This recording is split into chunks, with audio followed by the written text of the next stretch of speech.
Maître Bénichou, là vient de se dérouler l'audience qui traitait donc de ce décès accidentel d'un enfant à la piscine de Terrasson. La commune et un directeur employé de la mairie sont mis en cause. Que pensez-vous de l'utilité justement d'une peine pénale, au plan pénal? Alors, il est assez rare de voir une personne morale de droit public, en l'espèce une commune, être poursuivie pénalement dans un tribunal correctionnel. C'est important parce que les victimes ont besoin de faire le deuil, enfin les parties civiles ont besoin de faire leur deuil de cet accident mortel de leurs parents, de ce jeune enfant. Et donc pour cela, la condamnation, le principe de la culpabilité est important. La peine importe peu.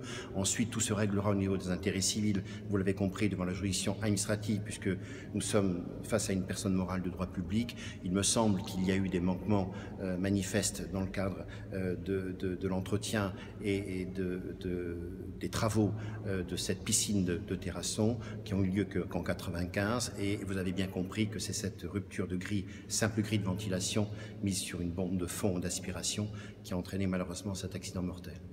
Donc vous pensez qu'une condamnation, quelle que soit en clair la sévérité du tribunal, mais une condamnation pénale, en tout cas participerait à la réparation de la peine de la famille. Oui, et effectivement, et bien qu'étant avocat des parties civiles, je ne demande pas une sanction exemplaire, même peut-être de principe.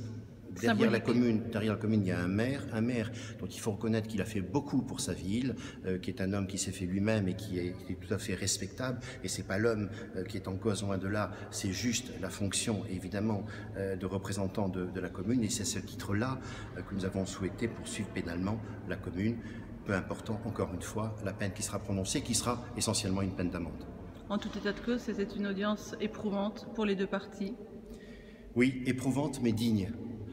J'ai pu apprécier, vous l'avez peut-être constaté, la dignité des parties civiles, et notamment les propres parents, qui ont dit qu'ils étaient sans haine, alors qu'on pourrait comprendre que quand on perd un enfant, qui est la pire des choses, on puisse être haineux, mais là non.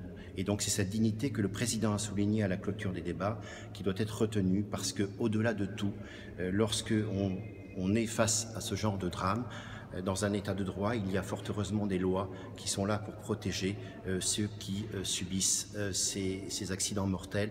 Et on ne peut pas accepter, encore une fois, que dans des piscines municipales françaises, on puisse encore décéder et que des enfants puissent encore se noyer. Vous parliez de dignité, il y a eu également un message délivré par l'employé de la mairie de Terrasson à la fin, quand il a eu le droit de s'exprimer en tant que mis en cause, en dernier lieu donc. Il était également digne, ce message? Oui, effectivement. Monsieur Lecoindre, vous avez compris que le ministère public reste réservé sur sa faute pénale caractérisée.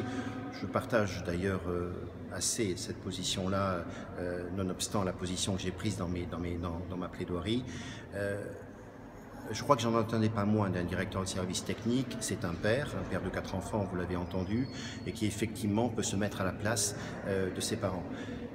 La particularité, c'est qu'un directeur de service technique, nanti de l'autorité des pouvoirs nécessaires, ne peut pas ignorer les règles applicables et doit évidemment assurer la vérification de l'ouvrage public qu'il a sous sa responsabilité, en l'espèce la piscine municipale de Terrasson. Donc le délibéré est prévu pour le 25 septembre, c'est ça? Exactement, délibéré à une date très brève, parce qu'il faut effectivement que les parties civiles soient fixées.